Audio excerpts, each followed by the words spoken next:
Three kings from Persian lands of right to Jordan's followed the pointing star, and this the quest of the travelers sleep, where the newborn King of the Jews may be.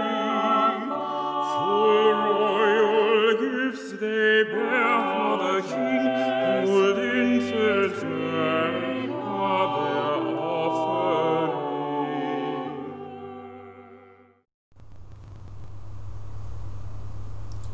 After Jesus was born in Bethlehem in Judea, during the time of King Herod, Magi from the east came to Jerusalem asking, "Where is the one who is born King of the Jews?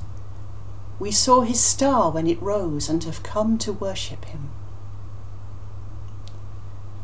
This is the 12th and last day of Christmas.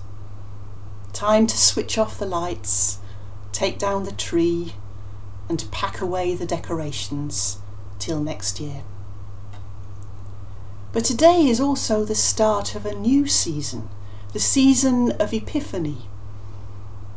If Christmas was about the coming of Jesus, Epiphany is about seeing who he was, and it begins with the story of the visitation of the Magi, or wise men.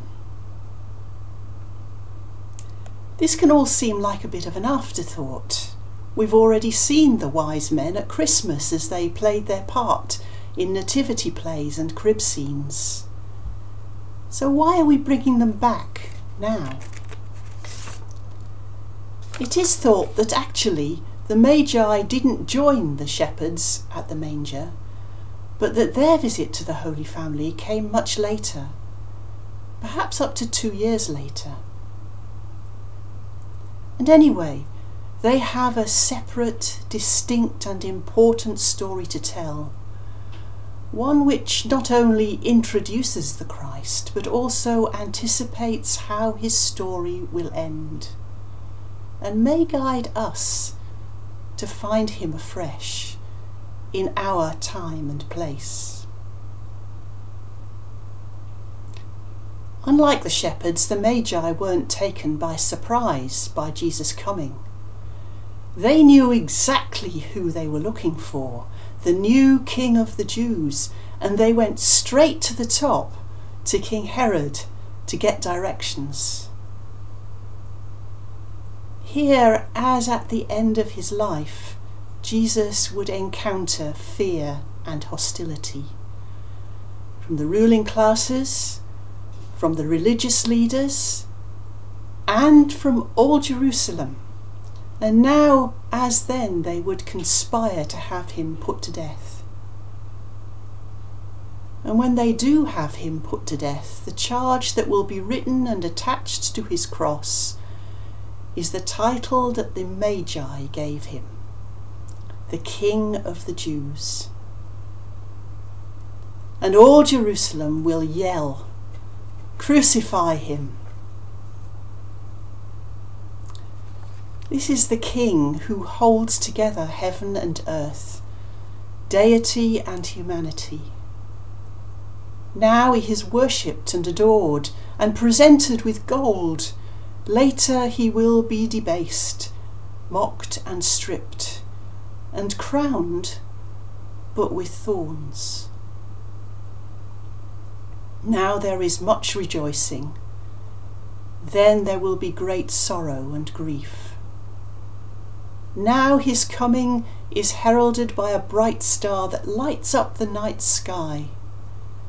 Then deep darkness in the daytime will announce his death. Thus the end is foreshadowed in the beginning. Jesus was quite a different Messiah from the one the Jews envisaged. But the Magi were not Jewish. The word Magi denotes a priest of the Zoroastrian religion, an ancient faith which arose in Persia and Arabia. They hadn't studied the scriptures. They knew nothing of the prophets and of the centuries of longing for a Saviour who would set Israel free. But in the practice of their own religion, they made a discovery that was to have them travel into a foreign land and culture and speak to people of a different faith. And all this led to a new way of seeing Jesus and who he was and what he'd come to do. Today, as never before in our history, we live amongst people of different races, cultures and religions. The coronavirus pandemic has made us aware of our shared humanity, and it's seen many different faith groups come together to help those in need. Many of the world's religions have at their heart the same longing to make the world a better place by acts of love and kindness. But the world's religions are all different. They have different beliefs and customs and symbols. They have their own truths to impart, often rooted in centuries of wisdom. Is now the time to start learning from each other? Is now the time when discoveries made in other faiths and cultures can lead us to new ways of seeing who Jesus was, the Jesus we worship and adore. Jesus Christ is the same yesterday, today and forever, but we are human and finite. Our relationship with him can never be fixed or final or complete. It is set to grow and develop day by day, year by year, encounter by encounter, epiphany by epiphany.